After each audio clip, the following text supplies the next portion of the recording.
Gideão derrota reis, mas teve o início e teve o meio.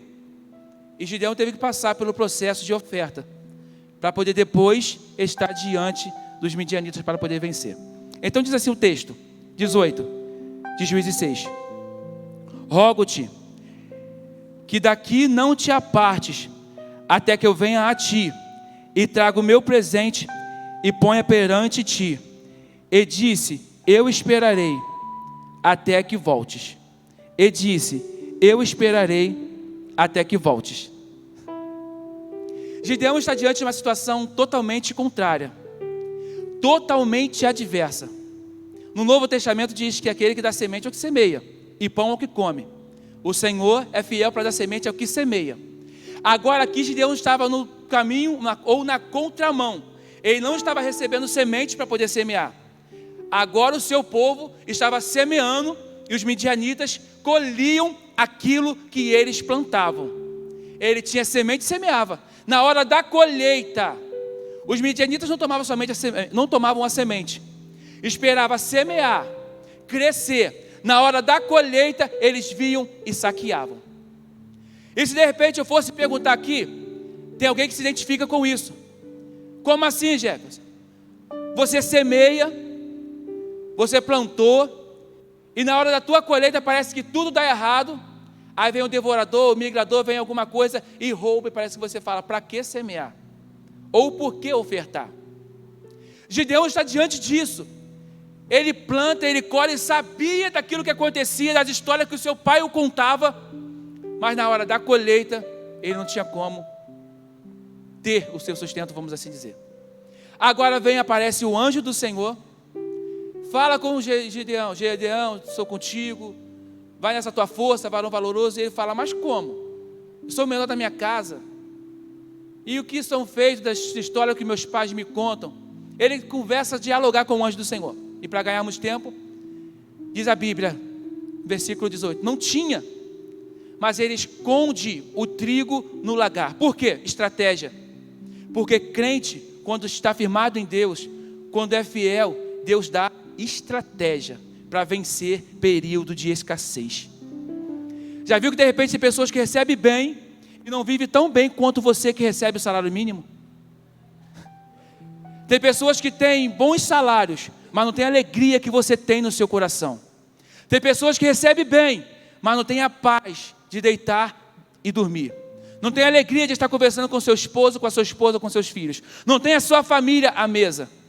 Mas agora Gideão está malhando trigo no lagar, porque ele entende que se eu deixar crescer e for pegar o trigo para poder malhar lá no lugar que ele tem que ser, na eira, os midianitas vão vir e vão tomar. Então eu vou para o tanque de imprensar uvas. Porque ali, qual midianita vai pensar?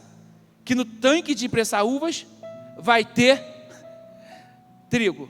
Ninguém. Agora ele tem essa estratégia. E o anjo conversa com ele, vai palestrar. E agora o texto que nós lemos, versículo 18. Ele fala, se tu és comigo, então espera um pouquinho aqui. Eu vou até em casa. Se fosse eu, de repente, conversando, de repente na minha incredulidade, ou você, estou me pegando por exemplo, se fosse de repente você conversando com o seu amigo, você tem pouco, para que você vai levar o pouco para o anjo do Senhor? Você tem pouco, e se tem pouco, para que você vai levar para dizimar e ofertar à igreja? Paga a sua conta, guarda um pouquinho, porque você está desempregado, está no momento de escassez, é período de guardar. Mas agora, quando estamos firmados em Deus, nós sabemos que é melhor investir na casa do Senhor, é melhor ofertar na casa do Senhor, do que deixar somente guardado. Agora ele tem estratégia e fala assim, eu sei que eu estou no momento de escassez, mas olha só, se tu és comigo, permita-me ofertar, permita ir entrar em casa, eu vou pegar o sacrifício e vou voltar para poder ofertar. O anjo não foi até ele, o anjo disse, eu vou ficar aqui aguardando. Entenda que o anjo de repente não vai entrar na sua casa, porque você está na casa do tesouro. Você está diante do altar do Senhor essa noite. Então venha até o altar. Entregue no altar do Senhor.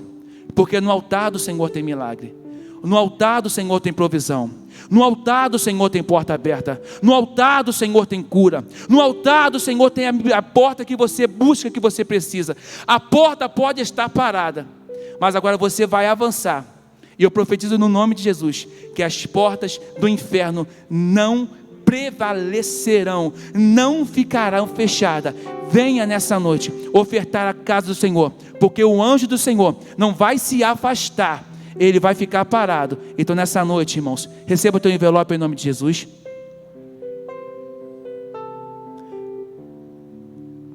E essa noite, irmãos, eu profetizo que no nome de Jesus, nós vamos fazer como fazemos algumas vezes. Você vai trazer até o altar do Senhor a sua oferta. Assim como aconteceu com Gideão, o anjo do Senhor, eu quero assim conjecturar, eu sei que ele está presente nessa reunião. O Espírito Santo está presente neste lugar. E quando você sair do seu altar, do seu lugar, para vir até o altar, o anjo do Senhor, ele toca nas suas causas impossíveis. E ele vai te dar força, estratégias e saída. E de repente você vai dizer: eu não sabia, eu não sei como eu saí dessa situação, eu não sei o que aconteceu, mas a porta se abriu. Eu não sei o que aconteceu, mas o diabo recuou. Eu não sei o que aconteceu, mas teve cura na minha casa. Eu não sei o que aconteceu, mas começou a sanar as dívidas. Eu não sei como, porque o anjo do Senhor, ele muda a tua história nessa noite. Amém? Se levante nessa noite em nome de Jesus. Traga ao teu altar. Se tiver algum dizimista, venha que o pastor está aqui para poder...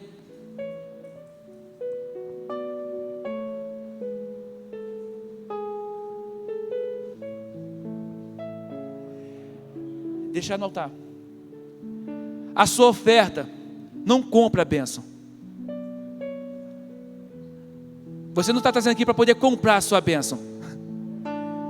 Agora a sua oferta, ela atrai a bênção para a sua vida.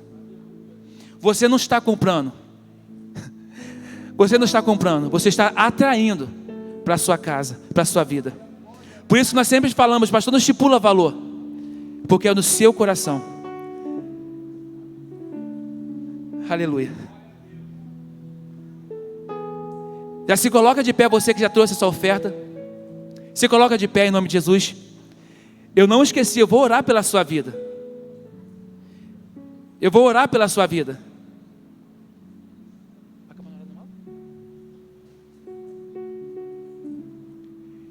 Eu queria que você estendesse sua mão em direção ao altar, porque foi aqui que você deixou. Eu estou sentindo uma presença tão gloriosa do Senhor aqui essa noite, irmãos.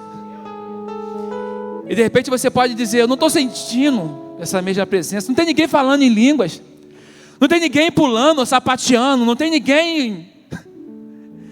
Mas eu sinto a presença do Senhor de uma forma tão gloriosa aqui essa noite.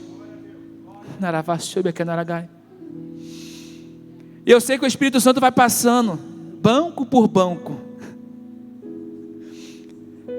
Eu não sei, você que tem chorado dizendo: Senhor, me ajude a suportar. Mas nesse momento de ofertório é um momento de libertação. Não se envergonhe se o Espírito Santo te convidar a chorar na presença dele essa noite. Porque o anjo do Senhor, ele passeia e ele visita a sua vida com um odre. Ele recolhe as suas lágrimas. Não importa a sua aflição essa noite. Nesse momento, o ofertório, eu quero orar ao Senhor contigo. Senhor Deus eterno Pai, aqui estamos na sua presença essa noite. Eu sinto que tu estás presente aqui, Deus, quebrando cadeias, abrindo prisões aqui essa noite. Os teus servos, os teus filhos vieram aqui e trouxeram no seu altar, depositaram no seu altar, Senhor. Gideão teve a experiência de conversar com o Senhor, Deus, face a face, quando ele vai ofertar, porque quando aquele anjo visita, o Senhor falou com ele: eu sou contigo, varão valoroso. Eu quero profetizar, Deus, essa noite, que o Senhor há de ser com o teu povo aqui essa noite. O teu povo que ofertou e que dizimou com o seu coração alegre. Eu sei, Deus, que também tem pessoas aqui essa noite que não tem, Deus, uma oferta, não tem um valor para poder ofertar, mas tem o seu coração fé. Eu quero te pedir, Deus, aumenta a fé do teu povo aqui essa noite. Multiplica as bênçãos, Senhor. Faça o celeiro dos teus filhos ser multiplicado. Abre os celeiros, abre as comportas do céu, abre a porta de emprego, Senhor. Cura essa noite as enfermidades da alma do teu povo, Senhor.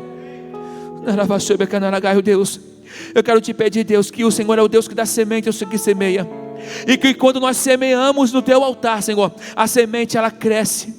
E quando uma árvore ela floresce, Deus, ela não abençoa somente uma pessoa, ela também abençoa outras pessoas. Eu quero te pedir, Deus, trata no coração do teu povo, para que quando a semente, Deus, germinar e se tornar uma árvore, Deus, frutífera, eles possam entender que eu recebi e que também tenho que abençoar outras pessoas. Eu te peço, Deus, multiplica a bênção na vida de cada um aqui essa noite, em nome de Jesus, em nome de Jesus. Aplauda ao Senhor essa noite, em nome de Jesus. Quantos além de mim estão ansiosos para poder ouvir mais o testemunho de milagre? A pregadora não vai ficar ansiosa, não vai ficar à vontade com esse teu glória a Deus. Deixa ela bem à vontade, irmãos. Cadê ela? Cadê a varoa? Vem aqui. Quantos além de mim querem ouvir mais o testemunho de milagre? Diga glória a Deus. Diga aleluia. Então vamos receber essa noite com aplausos, com glória, com aleluia, línguas estranhas. Obreira Fernanda, meu Deus, que Deus possa abençoar a vida da nossa irmã. Eu queria pedir, pastor, vou fugir só um pouquinho aqui, quebrar um pouquinho do protocolo. Pastora Maísa, ora por ela em nome de Jesus. É sua filha na fé, né? Amém, desculpa, tá, pastor? Vamos orar. Estenda a sua mão em direção à vida da obreira do Senhor, para que Deus possa usá-la poderosamente. Senhor Deus, Pai Todo-Poderoso, Deus, em nome de Jesus, eu quero estar colocando a tua filha agora, Senhor, nas tuas mãos, Pai.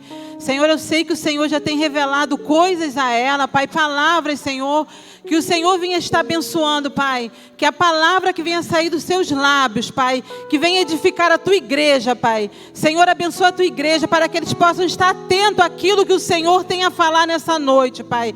Senhor, em nome de Jesus, abençoa a tua filha, Pai. Sê tu com ela, Pai, que a tua unção permaneça sobre a vida dela, Pai. Usa a sua filha da forma que tu queres, Pai, em nome de Jesus. Amém.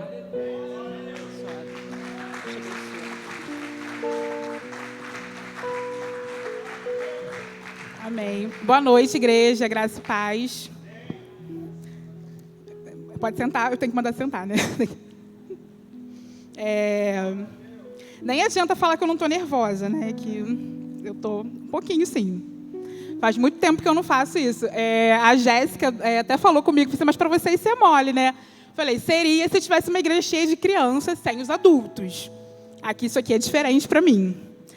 Mas eu quero agradecer a Deus por essa oportunidade, aos meus pastores pela confiança e a vocês, aos irmãos, por terem vindo, né, estarem aqui e terem um tempo para me ouvir e falar um pouquinho sobre o que Deus tem feito na minha vida. Foi muito difícil para mim... Pode ficar aqui? Foi muito difícil para mim decidir o que falar, porque nós temos ouvido os testemunhos incríveis de grandes milagres, de grandes curas. E eu fiquei pensando, mas será que o meu testemunho... Né? Primeiro eu achei que ele era muito sem graça, depois eu achei que talvez não fosse para a igreja. E aí eu conversei com o meu grupo, né? Pastora Maísa, Nil. E como a Nil falou no testemunho dela, todo mundo precisa de uma pastora Maísa, e eu reforço e digo que todo mundo precisa de uma Nil também. Né? E elas me orientaram. E no mesmo dia que eu tive essa dúvida, a Jéssica, de novo, me mandou uma mensagem que teve uma frase que me saltou os olhos, né? Ela falou assim, você fala para crianças, mas existem adultos na igreja que precisam ser cuidados como crianças. E Deus me fez lembrar que é assim que Ele tem cuidado de mim nesses últimos anos, como se eu fosse uma criança. E daí eu quero compartilhar aqui com a igreja um texto que Deus me fez lembrar no dia que a Jéssica me enviou essa mensagem. Se encontra na primeira epístola de João, no capítulo 3, versículo 1. Ele é bem conhecido. 1 João, capítulo 3, versículo 1. Ele diz assim: vejam como é grande o amor que o Pai nos concedeu, sermos chamados filhos de Deus, o que de fato somos. Por isso o mundo não nos conhece, porque não conheceu. Eu acho que o meu maior milagre foi ter entendido nesses últimos tempos que, apesar de não ter mais os meus pais terrenos, eu não sou órfã. Eu tenho um pai. E eu quero falar dele aqui, porque a minha vida inteira eu sempre tive muita dificuldade para enxergar Deus como pai. Na verdade, não era uma dificuldade, eu não via necessidade. Não que eu não acreditasse em Deus, eu sabia tudo que Deus era, tudo que Ele era para mim, né? Era o Criador, o Deus Todo-Poderoso, o Deus que faz todas as coisas, a quem eu devo dirigir as minhas orações, os meus pedidos. Deus sempre, nunca houve dúvida sobre Deus. Mas o pai eu achava que eu não precisava, porque o pai que eu tinha em casa era tudo. Eu tive um grande exemplo de pai, era um exemplo de pai, de homem, de marido, de pastor. Todas as comparações que eu fazia com outras pessoas, com outros homens, elas vinham do meu pai. Só que em 2014 eu perdi o meu pai. Eu perdi os meus pais num espaço de 8 anos. Primeiro foi a minha mãe e depois foi o meu pai. E o luto eu vivi de formas muito parecidas. Eu estava vivendo momentos muito parecidos na vida, especialmente na igreja. Eu sempre fui uma pessoa muito ativa, extremamente ativa na igreja. Eu era filha de pastor, primeiro, então aquela coisa de filho de pastor, igreja pequena, você faz tudo que ninguém quer fazer, você aprende a fazer de tudo um pouco, e eu era essa pessoa aí, né? Eu era a típica filha de pastor. E quando a minha mãe faleceu, a nossa igreja estava completando 50 anos. A minha mãe foi enterrada numa terça-feira e a festa começou na sexta. E tinha uma festa preparada, tinha orquestra, coral ensaiado, tinham convidados. E o meu pai se arrumou e foi. E eu pensei, bom, se ele foi, eu tenho que ir também, porque não faz sentido eu ficar em casa. E eu mergulhei nisso. E para mim, foi muito bom naquela época. Deus me sustentou. E eu ouvia muitos elogios das pessoas falando que eu era muito forte e não sei o quê. E 8 anos depois aconteceu, eu perdi o meu pai. Eu já não estava na mesma igreja dele, já tinha sido jubilado por saúde, então eu estava num outro ministério. E eu estava vivendo um momento muito parecido, né, de muitas atividades na igreja, muita coisa acontecendo. E eu não tive tempo para chorar esse luto. Eu não tive tempo para viver isso. Eu achava que eu não precisava, né? E eu mergulhei, fui fazer o que eu tinha que fazer. Só que dessa vez, eu não deveria ter feito assim. Não devia ter feito desse jeito. Só que tinha muita coisa acontecendo. Eu estava fazendo um monte de coisas e eu sentia que era uma irresponsabilidade eu largar tudo para lá e chorar e viver. Só que naquele momento eu precisava fazer isso, porque a sensação que eu tive quando eu perdi meu pai foi a de que eu falei assim, eu me sentia uma criancinha abandonada na beira do rio. Assim, para mim, acabou tudo ali. Só que eu não me permiti pensar assim. E eu mergulhei nas minhas atividades, fui fazer as minhas coisas, tinha trabalho, a vida acontecendo, e especialmente a igreja. Eu achava que aquilo ia me fazer muito bem. E pode fazer para algumas pessoas, né? Mergulhar na obra, fazer e ser ativo.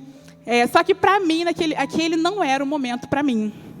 E quando passou esse ritmo frenético, quando as coisas se acalmaram, né, a vida voltou ao normal, eu comecei a sentir coisas que não eram normais. Eu comecei a ter alguns pensamentos disfuncionais, como a gente diz na terapia. Alguns pensamentos disfuncionais. E eu não entendia muito bem. Era uma tristeza que vinha não sei de onde. Eu estava bem e, de repente, estava mal. E aí eu achava que eu tinha que fazer coisas. E aí, eu preciso viajar, eu preciso fazer uma viagem. E aí eu viajava e, quando chegava lá, não me satisfazia.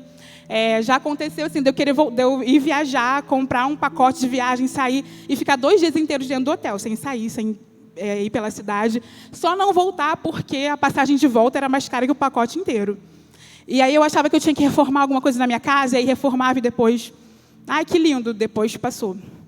E aí, não, eu tenho que trocar esse móvel. Eu trocava e já era, não me satisfazia. E o tempo foi passando e eu conversando com uma pessoa, ela falou assim, será que não é depressão? Porque você perdeu seus pais, você perdeu seu pai numa quinta, você perdeu seu pai num dia, no domingo você já estava na igreja. Será que você não está com depressão? Eu falei, eu? Não, eu não. Depressão, comigo, não. Né? Porque quem tem, para mim, assim, eu tinha uma imagem de pessoas com depressão. Quem tem depressão não sai de casa. Quem tem depressão não viaja, não trabalha, não come, não sai do quarto, não faz nada. Eu não tenho, para mim, não. E eu não aceitava aquilo. Eu tinha essa questão com a depressão de que era espiritual. E eu era uma pessoa espiritual, eu orava, eu me consagrava, eu fazia jejum. Então, isso não é para mim. Só que as coisas foram se agravando, o tempo foi passando, e essas questões elas foram se agravando. Eu tinha algumas crises depressivas terríveis, pensamentos suicidas. Mas eu não aceitava aquilo. Eu falei, não, gente, tem alguma coisa acontecendo, eu preciso orar, eu preciso orar mais, eu preciso me consagrar mais. E não é que oração não resolva, gente. Eu sei que oração resolve tudo, mas às vezes o caminho que Deus tem para você é o tratamento. Né? Assim como Ele pode te curar, Ele pode passar pelo tratamento com você. E era isso que Ele queria fazer comigo. Eu comecei a perceber isso no ano de 2015 e eu fui levando isso até 2019, quando eu tive um surto que eu não entendi. E ninguém entendeu. E aí eu percebi que tinha alguma coisa errada comigo, que realmente tinha alguma coisa errada comigo, que eu precisava procurar ajuda. Mas a ajuda médica ainda era uma barreira muito grande para mim.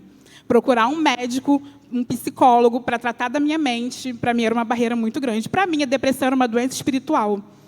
E aí eu decidi procurar ajuda na minha igreja. Né? E que também não é errado, mas talvez eu tenha falado com a pessoa errada, no momento errado. Eu chamei uma irmã, que ela exercia uma liderança sobre mim, né, do departamento feminino, e eu chamei, conversei com ela, ela falou assim, não, para com isso, menina. Ela reforçou todos os pensamentos que eu tinha sobre depressão. Para com isso, você não tem isso não. Talvez você precise orar mais, se consagrar mais, fazer mais jejum, vamos fazer uma campanha. Vem para fazer uma campanha, mergulha mais na obra, faz mais a obra de Deus, se lança mais. E, gente, vocês olhando para mim hoje, pode até não parecer, mas eu era uma pessoa muito ativa, eu era uma ativista. Eu fazia muita coisa. E aí eu pensei, mas eu oro. E, assim, para eu me lançar mais na obra, eu vou precisar de mais 2 dias na semana, porque eu não tenho mais tempo para me lançar mais na obra. Como que eu vou fazer? E eu fiquei com aquilo na cabeça, e naquele mesmo dia, na igreja, eu era de uma Assembleia de Deus, aí os irmãos sabem como é que funciona, né? Chama a gente assim. Apesar da igreja que eu era ser muito organizada com relação a isso, né? Tem uma escala, todo mundo que vai cantar durante a semana já sabe. Mas naquele dia eu recebi uma oportunidade aleatória. E eu não sabia, eu falei, gente, o que eu vou cantar? Mas eu cheguei lá e cantei. Quando eu terminei, na igreja tem uma porta lateral e eu saí pelo corredor e essa irmã estava lá, falando, tá vendo como você não tem essas coisas? Se você tivesse, Deus não teria nem permitido que você subisse ao altar. Com esses pensamentos, você não poderia ter subido naquele altar, você não poderia ter cantado daquele jeito. E aquilo, hoje eu vejo que o quão ingênuo eu fui, mas aquilo mexeu tanto comigo, que naquele dia eu falei assim, eu não vou mais cantar realmente. Eu não sou digna de subir a um altar e cantar, porque o altar é um lugar de vida. Eu não posso cantar assim. E aí eu parei de cantar naquele dia. Eu falei assim, eu não vou mais cantar. Na Assembleia de Deus, sabe como é que é, né? Tem os conjuntos e tal. E até desses eu saí. Eu não levantava, chegava a hora da oportunidade, eu não levantava mais para cantar, porque eu achava que eu não podia. Só que naquele dia, isso era no final de 2019, naquele dia, eu parei de orar também. Porque eu falei, eu estou orando errado. Não está adiantando nada. O que eu estou fazendo aqui? Para que isso? Eu não estou orando. E eu me lembro que eu me senti muito longe de Deus naquela época, naquele tempo. Só que eu me afastei de Deus, mas não me afastei da igreja. Porque eu era muito ativa, eu tinha muita responsabilidade, eu não podia simplesmente largar tudo para lá. E foi uma época de muito trabalho. Eu já cheguei à igreja de segunda a segunda e ficar 1 mês sem conseguir sentar e assistir um culto. Né? Eu tinha muito trabalho e aquilo estava me fazendo mal. Quando eu chegava em casa, quando tudo acabava, quando o dia acabava, que eu ia dormir, eu sentia muita culpa. Eu me sentia extremamente culpada, mas eu me sentia mais culpada ainda de não ir, de não fazer. E o 2019 acabou e veio 2020 com a pandemia. E aí a pandemia trouxe à luz tudo que ainda estava guardado aqui em mim. Em 2020, eu era casada. Eu não vou falar sobre isso aqui, é só para contextualizar. Eu ia fazer 7 anos de casada, e aí, de repente, no meio da pandemia, eu passei a viver, eu descobri que eu estava vivendo com uma pessoa que eu não conhecia. Foi o ano que meu casamento acabou. Só que o problema não foi que ele acabou, foi que ele foi acabando. E eu fui acabando com aquilo ali, eu fui acabando com ele. E essa coisa de ficar dentro de casa, na mesma época eu fiquei desempregada, né, por conta da pandemia, e tudo colaborou, e de repente a minha cabeça não aguentou mais. Eu tinha crises depressivas terríveis e muito constantes, eram coisas que aconteciam de vez em quando. Gente, eu não tenho assim um macete para beber disfarçadamente. Eram crises que tinham um espaço de tempo, que nos anos que se passaram, eu tinha períodos depressivos, mas ela começou a ser muito constantes e muito violentas, de dormir o dia inteiro, sem fazer mais nada, de ficar um tempo sem conseguir sair de dentro de casa, não era no quintal. Eu não conseguia passar da área de serviço, eu lavava roupa e estendia, só o que dava ali na área de serviço, porque eu não conseguia sair. Eu fiquei 32 dias sem lavar o meu cabelo. Eu só amarrava assim em cima e eu não sabia nem porquê. E eu só percebi que eu fiquei 32 dias porque uma madrugada, a pastora da minha antiga igreja, ela me mandou um áudio com uma oração. E ela falou assim, olha, Deus está me mostrando você sem pentear o seu cabelo. E há dias com a mesma roupa, e era exatamente isso que estava acontecendo comigo. Só que eu também adquiri uma mania de banho terrível, que eu gastava um sabonete por dia. Eu tomava banho toda hora e vestia a mesma roupa, colocava a mesma roupa. E naquele dia eu percebi o que estava acontecendo. E como eu não estava orando, eu falei, eu preciso orar. Eu só ficava assim, eu preciso orar. Deus tem que me tirar dessa, eu preciso orar.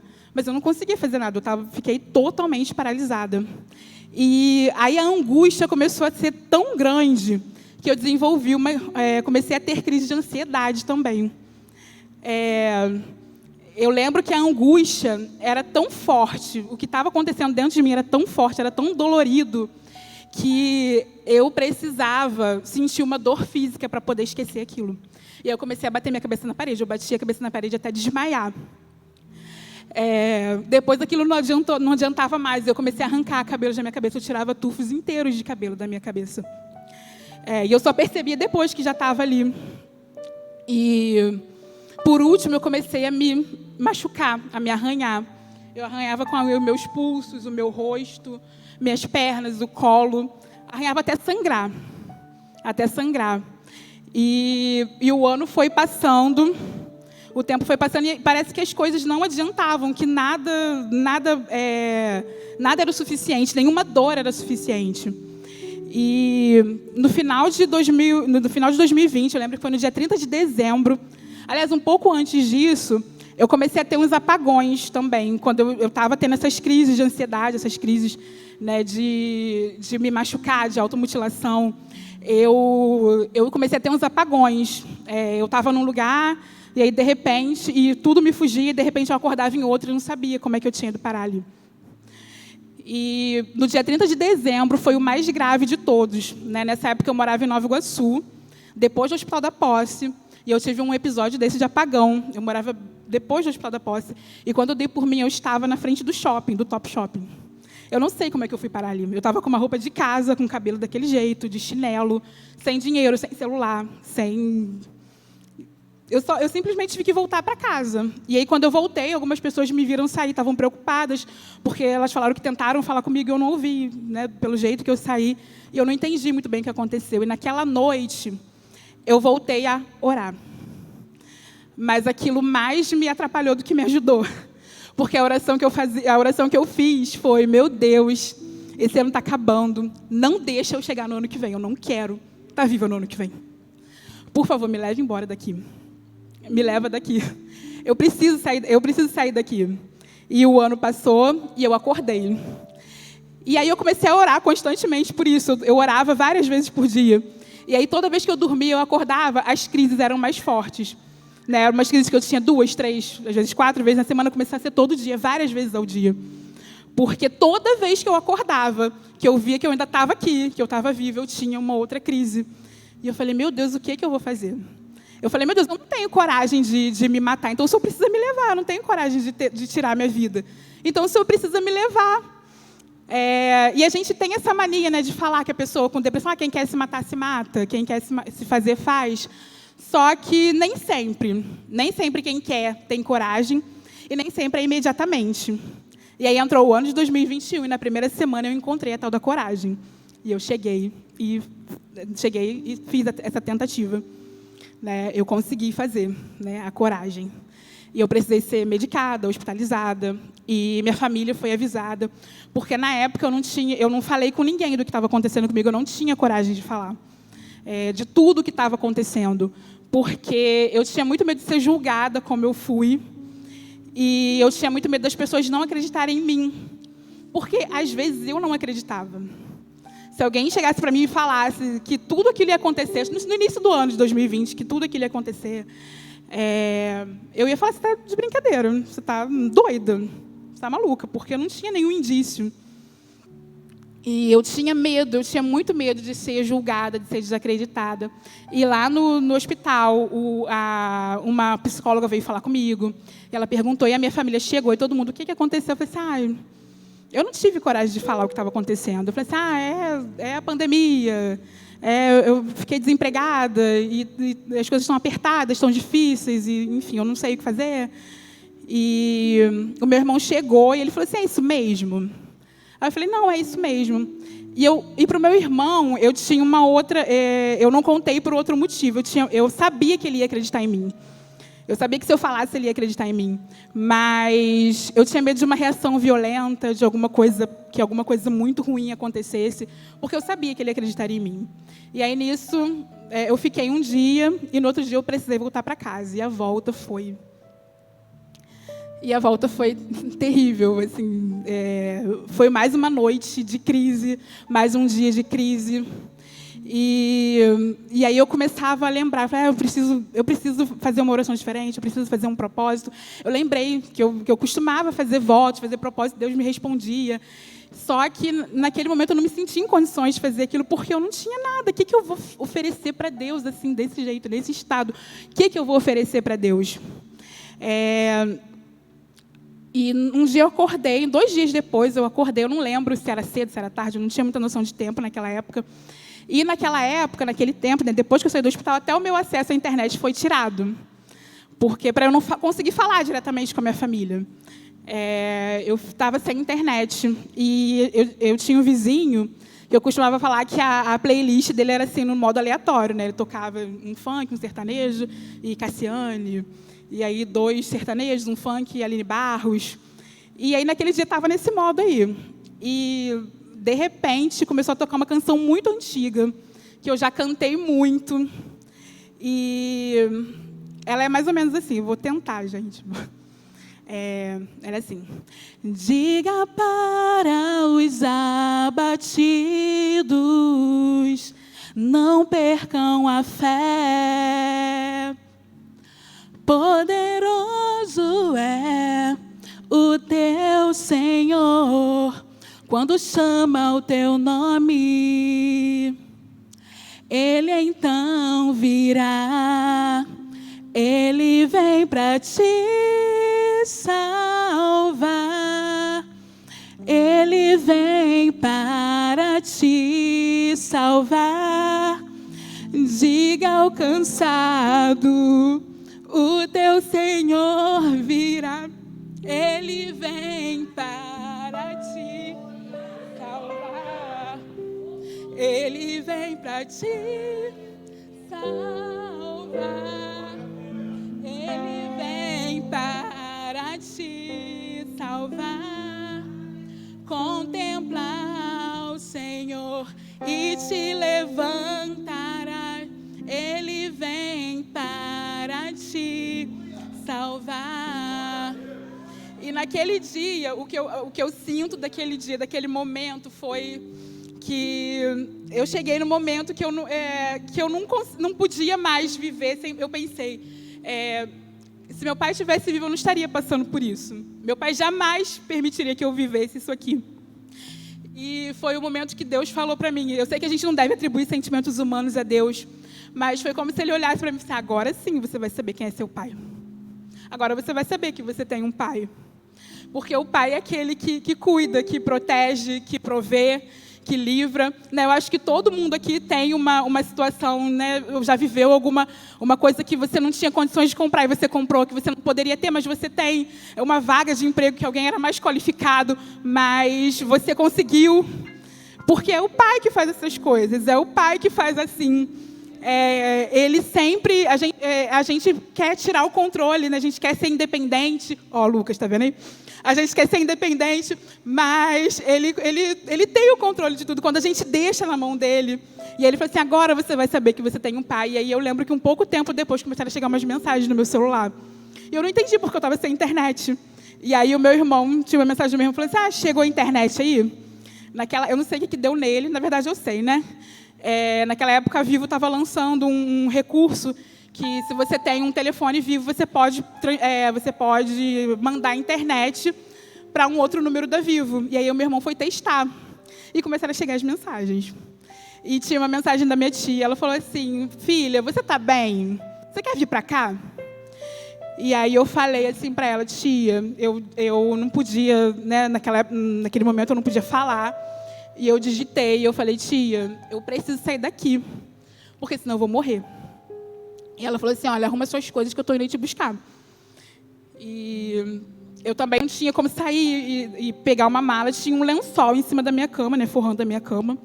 E eu tirei do guarda-roupa tudo que eu consegui tirar e coloquei dentro daquele lençol, daquela trouxa. Tudo que eu consegui eu coloquei ali. E 20 minutos depois ela chegou com meu tio, mais um casal de tios. Ele falou assim: a gente veio buscar você. Aconteceram outras coisas que também eu acho que não é o momento. E eu saí dali naquele dia. Naquele dia eu aprendi que eu precisava entregar o controle da minha vida para o meu pai. E aí eu comecei, e começaram as coisas depois, e as pessoas vinham me perguntar: e aí? Eu falei assim: aí o quê? Agora está com meu pai, eu não resolvo mais nada. Eu não resolvo mais nada. Agora está com meu pai está vendo aí. E elas falaram assim: mas você... E estão falando isso. Eu falei assim: paciência. Você não vai fazer? Não. Você não vai resolver? Não. Foi um momento muito difícil, porque a gente quer controlar a nossa vida, a gente tem muita dificuldade com o que a gente não consegue controlar. É por isso que a gente tem tanta vontade de fazer 18 anos e ser independente. Gente, não façam. Quem não tem, não precisa. Não precisa fazer. Tá? Mas a gente tem essa vontade de controlar a própria vida, mas não é bom. E naquele tempo eu me lancei. Eu voltei para a casa da minha avó. E ali eu fui mimada, fui cuidada. Quando eu abri a trouxa de roupa que eu levei, eu vi o quão aleatório eu tinha sido, porque até roupa para dormir eu precisei de doação. Assim, as pessoas tiveram que me dar, porque eu não voltei mais lá. Eu só tirei aquilo que eu consegui colocar naquela trouxa e mais nada. Né? Alguns documentos eu tive que tirar outros, porque eu não voltei mais lá. E aí começou a segunda fase, né? Eu precisava me tratar. Eu precisava aceitar que eu precisava de um tratamento. E que Deus... Era esse o caminho que Deus tinha para mim, era o caminho do tratamento. Né? Que não adiantava só orar. A gente sabe que a oração resolve tudo, mas a oração também resolve câncer, né? Também resolve qualquer doença. Mas você não fala para uma pessoa com câncer: olha, desmarca essa cirurgia, não vai para a quimioterapia, não. Né? Não faz... Isso é espiritual, vai orar.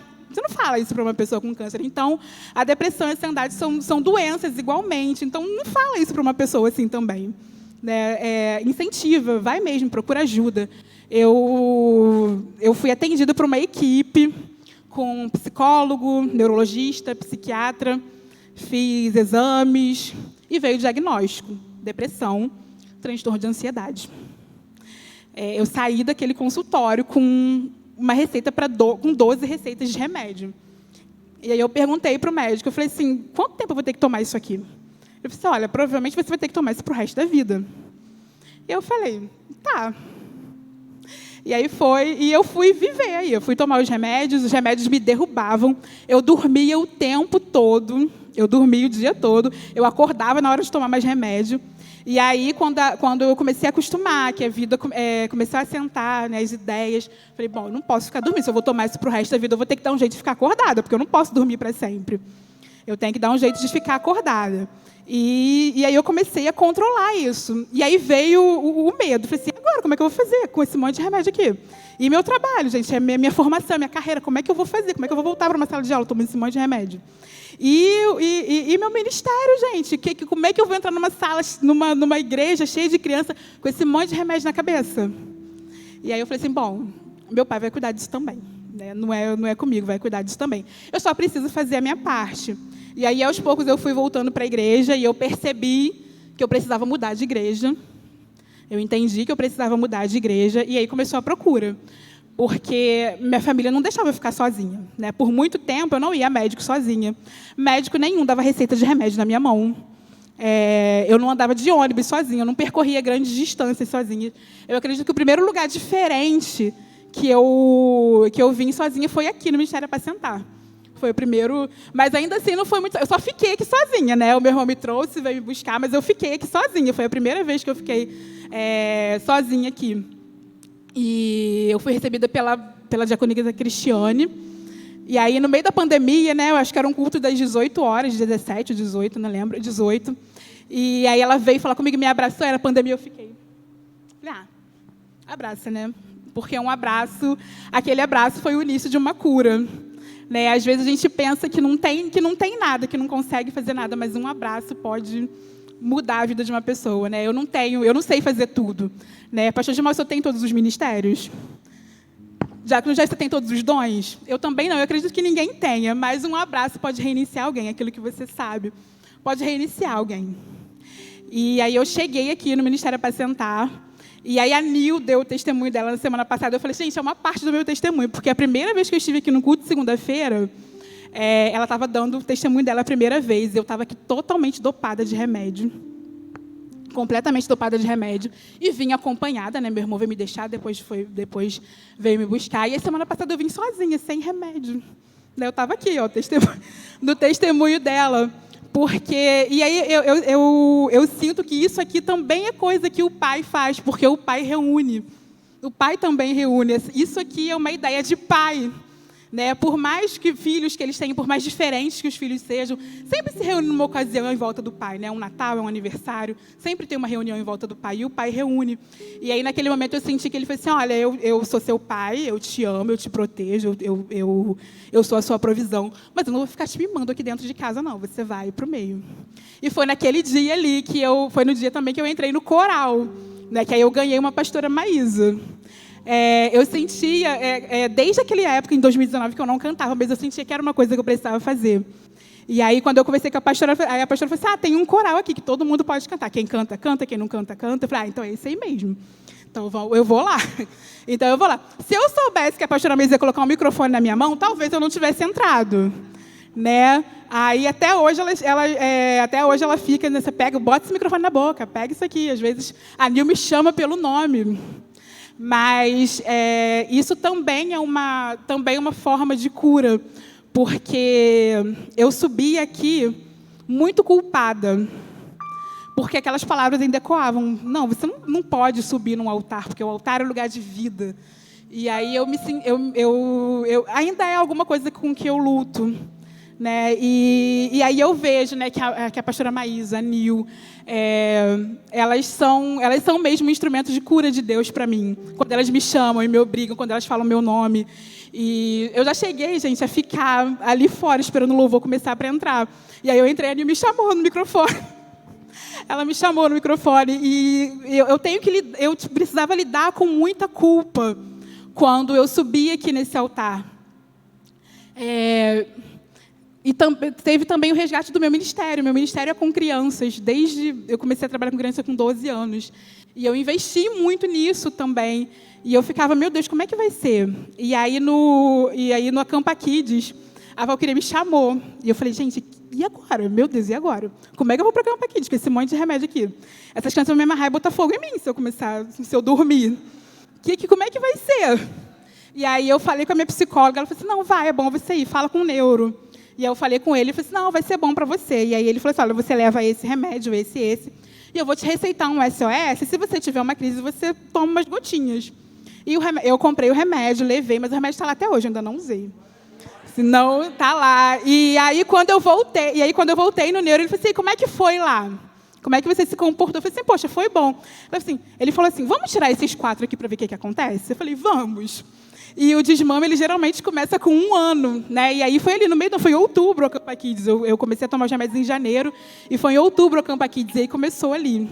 E aí foi indo, e aí veio o coral, e aí vieram as outras coisas acontecendo, e aí foi tirando. Hoje eu tomo 4, né? Para quem ia tomar 12 para o resto da vida, tomar 4. Eu estou aqui, ó, purinha, sem remédio nenhum, só tomo à noite. Não tem remédio nenhum.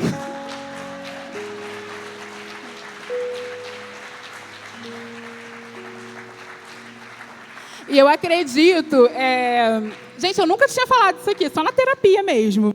E eu acredito que tinha que ser no culto de segunda-feira, porque eu recebi muitas curas aqui. E aqui eu entendi, porque às vezes eu me questionava. Por que não pode ser tudo de uma vez? Por que eu tenho que continuar com isso? Mas eu aprendi aqui, foi com o pastor Gilmar, que a rotina do nosso Deus é fazer milagres. E aí, às vezes, a gente pensa nos milagres, nas coisas muito grandes, mas o nosso Deus, o nosso Pai, Ele não está com a gente só quando a gente compra um carro, quando a gente se forma na faculdade, quando a gente tem uma cura milagrosa. Ele está o tempo todo, é com a gente, ali é o dia a dia, é a rotina. É você dormir, acordar, é quando você escova os dentes, é quando você almoça, quando você janta, Ele está ali. Então, essa é a rotina. Toda vez que eu subo aqui nesse altar e que eu tenho que lidar com a minha culpa, eu sinto que é o meu Pai cuidando de mim. É o meu Pai fazendo mais um milagre, é o meu Pai me dando mais um presente, mais um mimo. Toda vez que elas brigam comigo, porque eu fico demorando, eu não olho, não subo para cantar, tem que me chamar. E se fosse outra pessoa, eu falei, garota fresca, deixa ela para lá. Mas não, é o Pai falando assim, não, olha só, é isso aqui que eu tenho para você, esse é o seu momento, é o seu mimo, né? Porque Pai mima também, é o seu mimo. E eu queria encerrar, dá tempo de cantar. Queria encerrar chamando o meu grupo para a gente cantar. E aí foi mais uma cura que eu recebi aqui no culto de segunda-feira. A canção que eu cantei lá na igreja em 2019, quando eu recebi aquela palavra, foi aquela assim: vem, Senhor, e me resgata todos os dias, só para te adorar. Quero ser teu bom perfume, primeira essência, jardim particular. E eu ouvi aqui num culto de segunda-feira. Eu não lembro muito bem se era o pastor Marcelo ou o irmão Edson que estavam cantando, foi um dos dois. Ou se eles cantaram juntos, acho que foi alguma coisa assim. E naquele dia, Deus me fez entender o meu lugar de filha. Deus me fez entender que um dia na minha vida não define quem eu sou.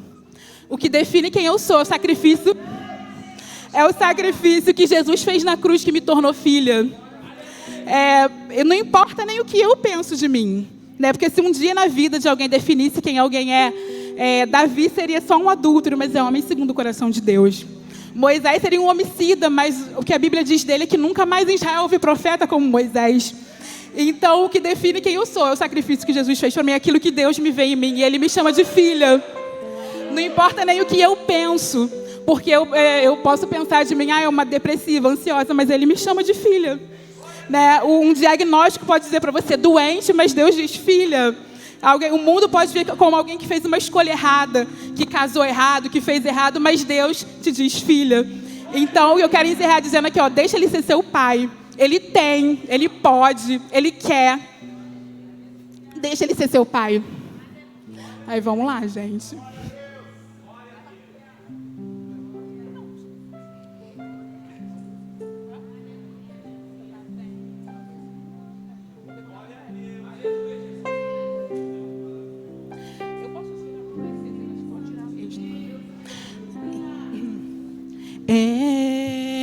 Estou no meu jardim,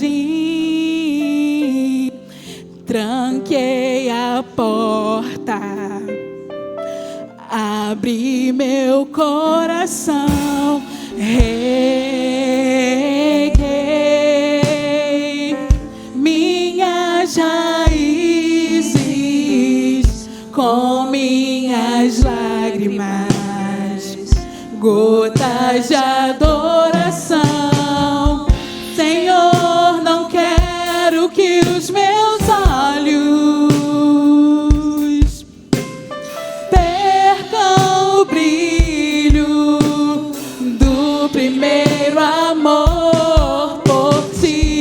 Não quero que em mim se perca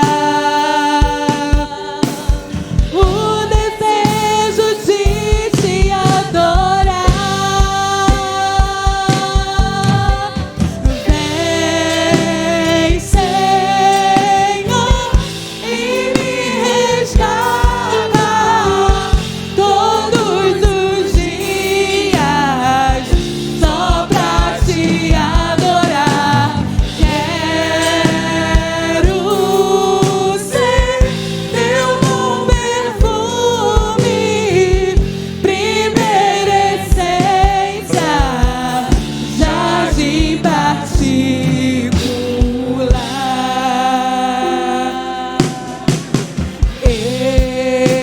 Estou no meu jardim,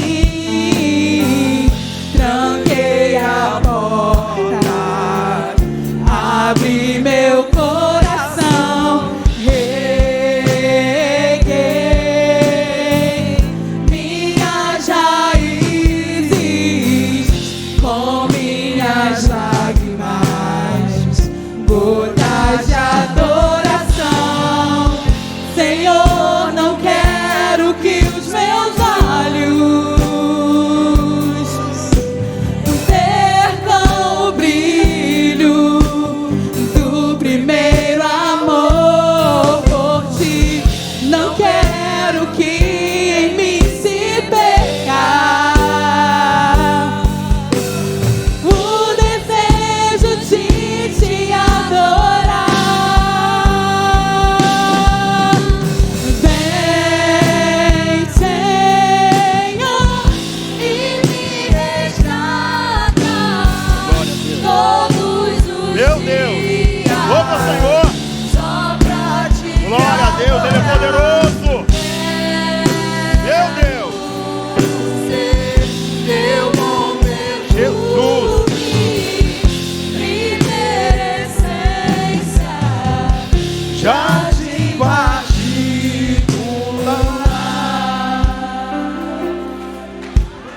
Meu Deus, aplauda o Senhor. Aleluia. Olha só. A Fernanda sobreviveu. E a palavra de Deus diz: nenhuma condenação há para aqueles que estão em Cristo Jesus. As coisas novas, as coisas velhas passaram, e eis que tudo se fez novo.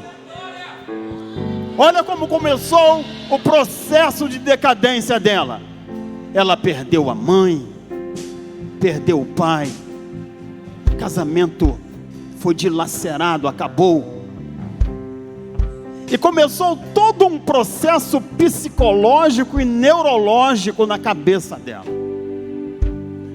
Eu quero que você entenda o seguinte: todos vocês, homens e mulheres, estão patentes a isso. Pode acontecer também com você. E você precisa saber o que fazer. E eu tenho para você uma palavra nessa noite. Eu quero ler bem rapidamente, não sai daqui não, Fernanda. O cuidado que nós devemos ter. No livro de Efésios, capítulo 6, versículo 10, a palavra de Deus diz o seguinte: no demais, irmãos meus, fortalecei-vos no Senhor e na força do seu poder. Revesti-vos de toda a armadura de Deus, para que possais estar firmes contra as astutas ciladas do inimigo. Você precisa ter a sua mente blindada, você precisa ter a tua mente protegida, para que o inimigo não venha lançar nenhuma seta na sua mente, na sua cabeça, para tentar tirar você do foco que é Cristo Jesus. Precisamos manter-nos no foco que é Cristo Jesus, aconteça o que acontecer. O Senhor Jesus é o psicólogo dos psicólogos. Este sim tem poder para te livrar disso. E foi Ele quem livrou a Fernanda. A Fernanda fez aquilo que a medicina pediu, mas ela deixou bem claro aqui: alguns remédios ela nem tomava, mas a sua fé estava em evidência. a sua fé estava em evidência. Como é que você se comportaria diante de um problema como esse? A Fernanda sobreviveu. E nós conhecemos muitos casos de pessoas que passam por depressão profunda, por crise de ansiedade e que tiram a sua própria vida. Mas para a honra e glória do nosso Deus Todo-Poderoso, eis aqui um milagre. E eu gostaria de pedir a você que mais uma vez aplaudisse a esse Deus Todo-Poderoso. Glória a Deus.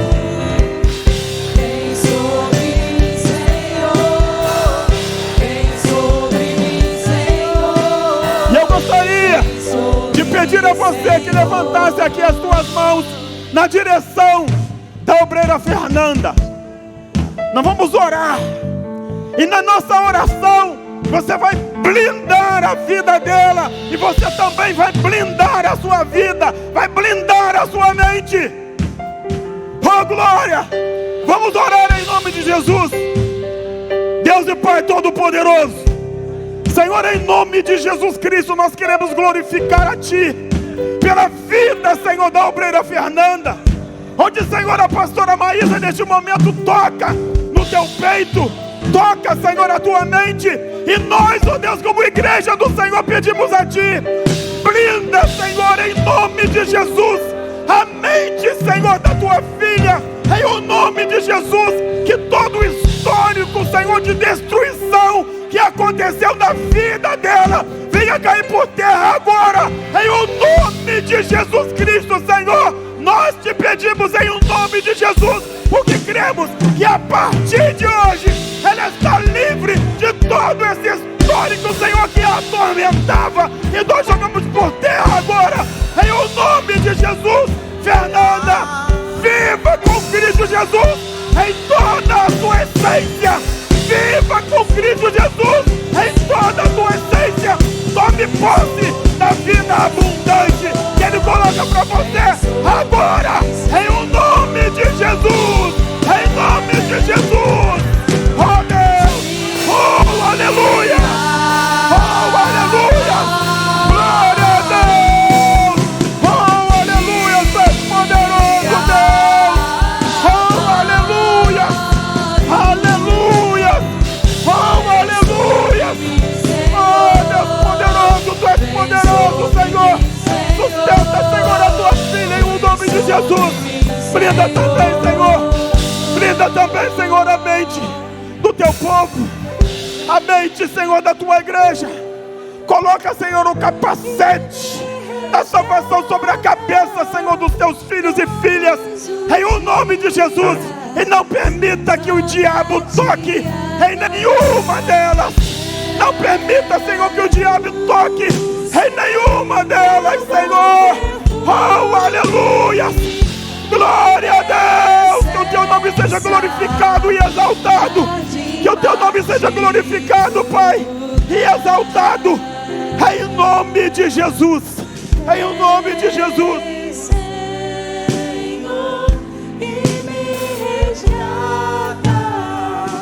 Amém? Eu quero pedir a todos vocês que venham à frente aqui. Venham à frente. Venham à frente. Todo espírito de depressão, crise de ansiedade vai cair por terra agora, em nome de Jesus. Tudo aquilo que te atormentava ou que te atormenta vai cair por terra agora, em o nome de Jesus Cristo. Em o nome de Jesus. Os pastores presentes, eu quero que fiquem à frente. Sobe o Diácono Jefferson. Vamos estar orando. Todos aqui tocando no altar. Todos no altar.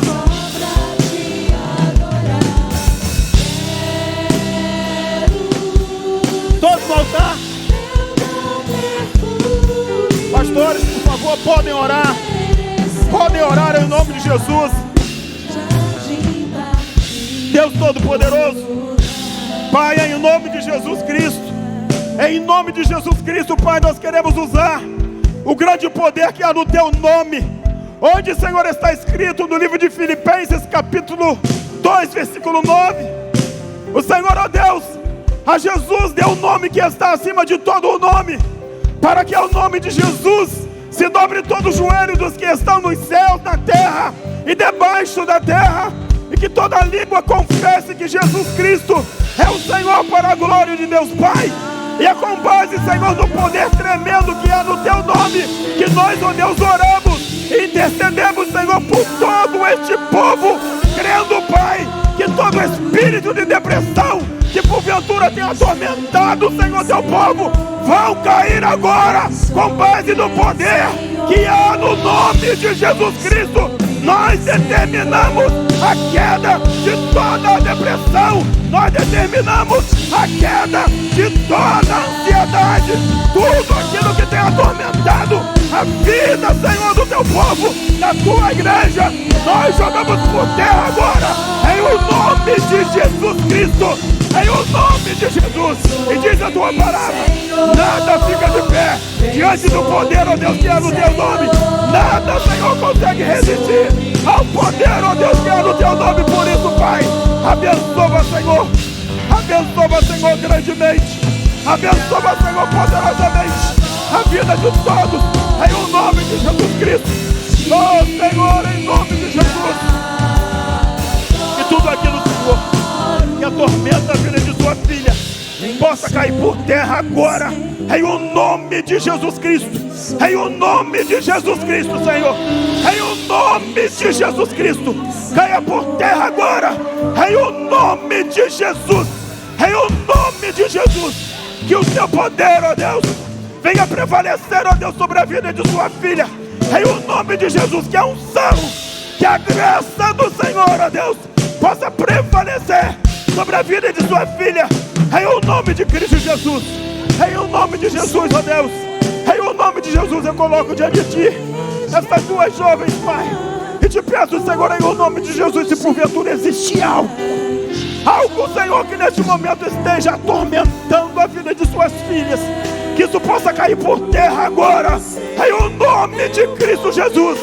em o nome de Jesus Cristo, Senhor, em o nome de Jesus, que a graça do Senhor, que o Teu poder, ó Deus, seja algo que esteja em evidência na vida de Suas filhas, em o nome de Jesus, em o nome de Jesus, em o nome de Jesus Cristo, Senhor, em o nome de Jesus, Pai. Eu quero, Senhor, mais uma vez usar o poder que há no Teu nome, com base, Senhor, no testemunho que foi relatado aqui. Eu quero Te pedir, ó Deus, em o nome de Jesus, porque, ó Deus, eu creio, o Senhor, ó Deus, não permitirá que Suas filhas, ó Deus, passem pela mesma situação, ou esteja, Senhor, na mesma condição, ó Deus, em que a Fernanda esteve por anos.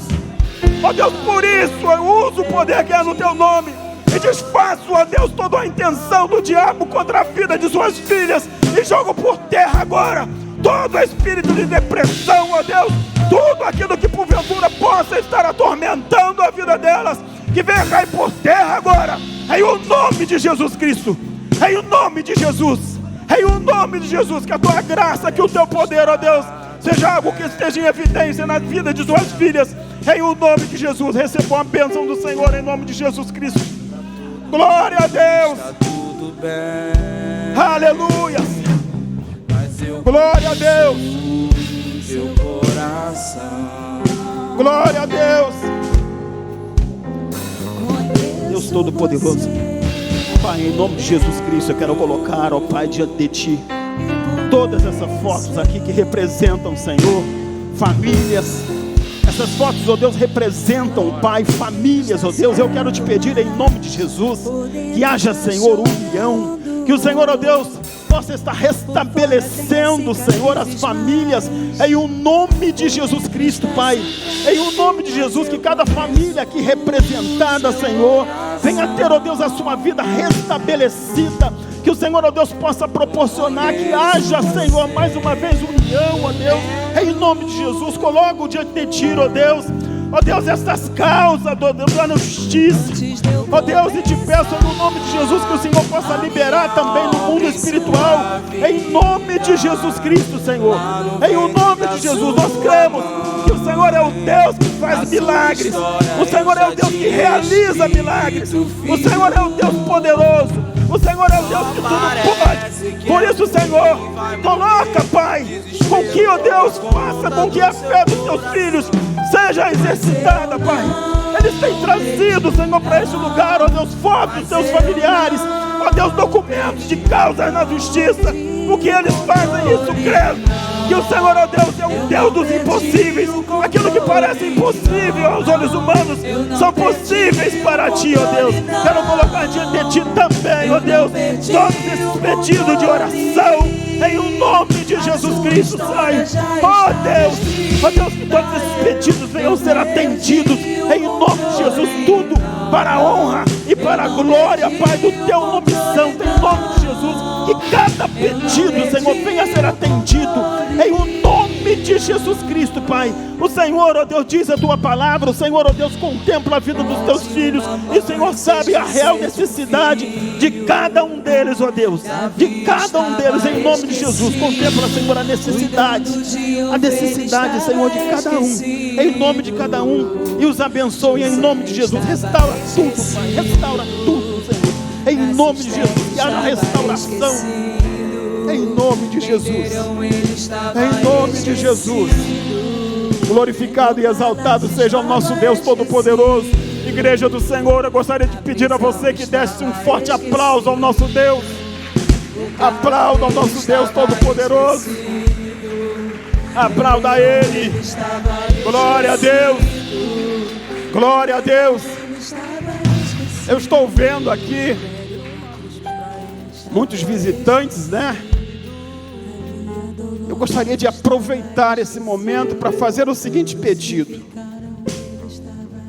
Se você ainda não é de Jesus, ou se você um dia levantou as suas mãos e por algum motivo você saiu da presença, gostaria de perguntar: tem alguém para Jesus? Tem alguém que queira receber o convite de Cristo Jesus? Tem alguém que queira retornar para a presença de Deus? Vem à frente, nosso pastor está presente, ele vai estar orando por você. Não deixe o inimigo buzinar nada no teu ouvido, não. Se é para retornar, retorne. Levante a sua mão aí onde você está. Um obreiro vai estar trazendo você aqui à frente para você receber a oração. Não tem ninguém? Não tem ninguém? Todos são de Jesus? Amém, amém. Vamos aplaudir ao Senhor mais uma vez. Glória a Deus. Glória a Deus.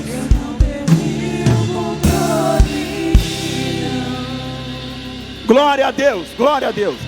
Permaneça de pé, vou dar aqui alguns avisos rapidamente. Hoje é segunda-feira, esse culto foi maravilhoso, eu creio. Esse testemunho